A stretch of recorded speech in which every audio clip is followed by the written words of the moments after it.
Hey everyone! Today I'm going to talk to you about breathing mechanics, specifically in relation to your muscles. And in my next video, I'll be showing some myofascial release to help improve those mechanics. So let's start by talking about the diaphragm.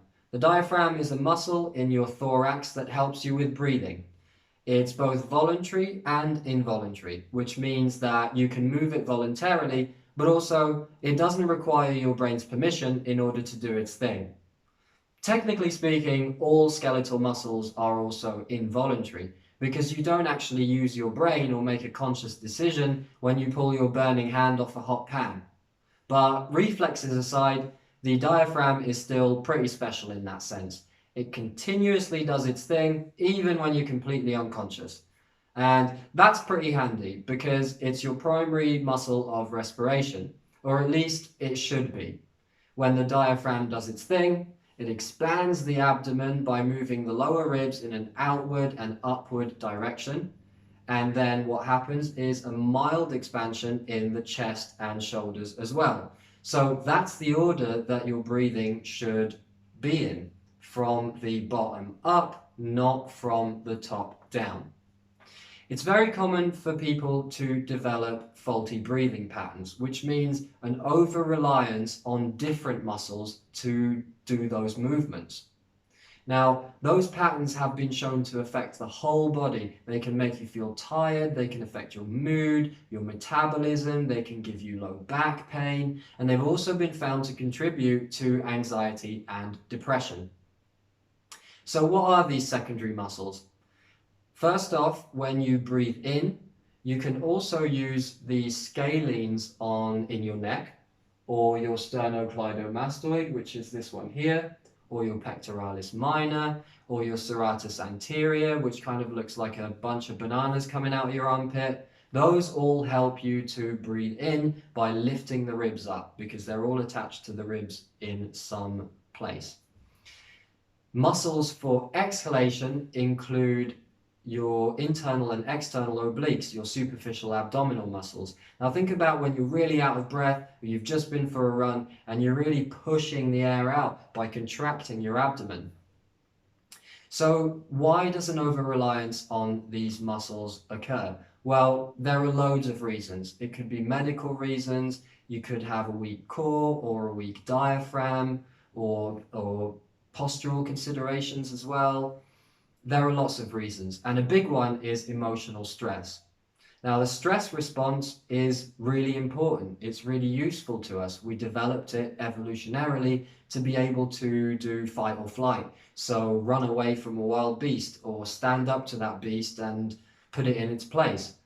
What it hasn't developed to do is to deal with being switched on for prolonged periods of time. So every time we worry about something, every time we stress about something like work or money or traffic and so on and so forth, we're switching on that sympathetic chain of your nervous system, of your central nervous system, which is what it's called.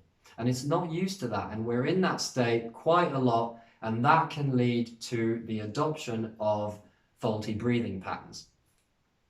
So those overused muscles can develop tightness and adhesions, but the underused diaphragm can also develop tightness and adhesions.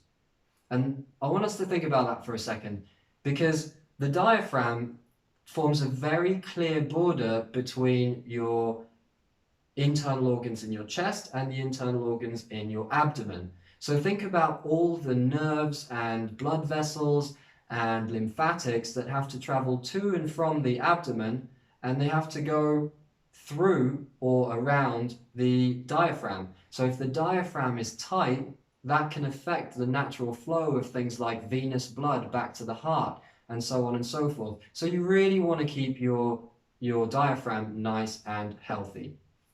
So how do you know if you've got a faulty breathing pattern? Well, a medical practitioner could tell you, or a physical therapist could tell you, but also you can just see when you're breathing naturally, see for yourself. Place one hand on your chest, one hand on your abdomen, and see which one rises first. You want the abdominal hand to rise first.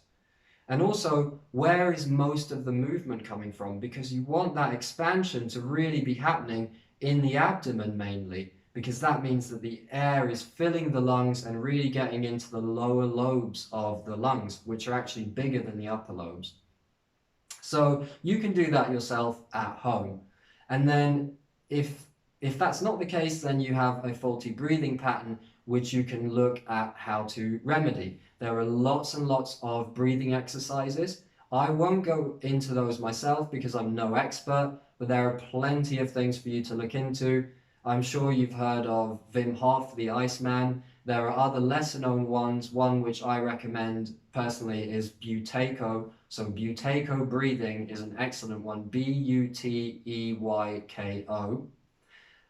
You can look into those in your own time. What I can show you is how to release tension and help relax those overused secondary muscles of respiration. And that's something that I'll do in my next video, specifically for the serratus anterior and the pectoralis minor. And the reason I've chosen those muscles is because it won't just help to improve your breathing, but it'll also help with people who have things like rounded shoulders, where these muscles here are pulling that shoulder round. So it'll help to open it up, improve the posture of your shoulder, improve the mobility of your shoulder, and also help to reduce pain. So that's coming up soon. Keep an eye out for that. In the meantime, take care, and I'll see you soon.